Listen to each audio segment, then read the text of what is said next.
Why does Deadpool's skin remain damaged even though he has cellular regenerative abilities? In the first Deadpool movie, we can see that he can even regrow his broken hand. And in one scene, he's right in the middle of an explosion, yet he still survives. He can recover and rise from all the destruction that strikes his body.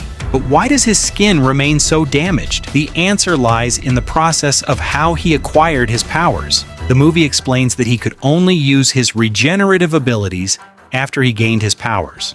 However, his skin was damaged before he had those powers, which is why his body considers Deadpool's disfigured appearance to be normal. But it's precisely because of that disfigured face that we've come to recognize Deadpool in his current red costume. Which version do you prefer? Deadpool with disfigured skin or a handsome face?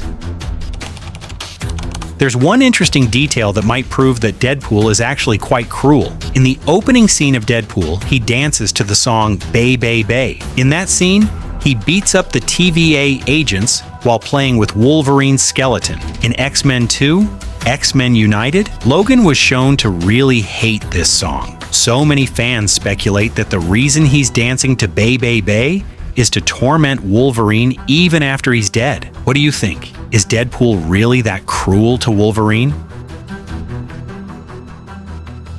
Why can't Deadpool regenerate like Deadpool? Unlike other Deadpool variants, he was born without the healing mutation or superpowers. Although he lacks the ability to regenerate, he never gets hurt thanks to his beloved dog, Dogpool, whom everyone adores. Nicepool relies heavily on the fact that everyone will protect the dog, which indirectly keeps him out of harm's way and ensures his safety. As the only variant without cancer scars, he takes great pride in his handsome face. This inability to regenerate ultimately led to his death when Deadpool used him as a human shield against another Deadpool variant's gunfire. This is how incredible the CGI effects are when Cassandra uses her phasing ability. When Cassandra slips her hand into Paradox's head, the entire scene feels incredibly intense and realistic. Behind the scenes, the editing team experimented with the thickness of the digital skin so that the shape of her fingers would look incredibly realistic coming from inside the face. On set, they used marker points on Paradox's neck and Cassandra's hand, then refined the results digitally from the squeezing motion to the skin's wrinkles when she gripped him. This scene was inspired by the comic, in which Cassandra is able to penetrate her victim's nose, mouth, and the entire contents of their head. This scene featuring Cassandra has become one of the most harrowing scenes in film history.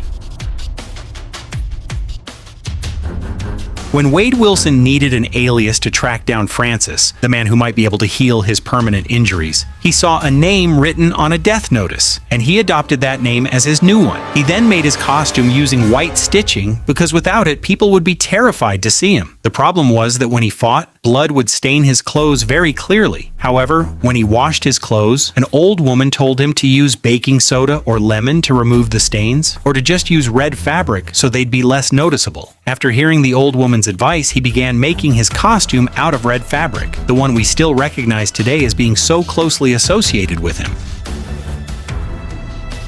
Why did the Deadpool variants seem so weak and easily defeated when fighting Deadpool and Wolverine? Actually, it was Cassandra who summoned all the Deadpool variants so she wouldn't be interrupted by Deadpool and Wolverine while she was about to use the Time Reaper. Cassandra knew that all the variants could regenerate so they could buy her enough time. In addition, Wade and Logan are equipped with impressive suits and weapons. They have weapons made of adamantium, which is known to be an extremely strong material. However, despite all that, there is no true winner or loser because Peter Pool's arrival brings everyone under the same umbrella.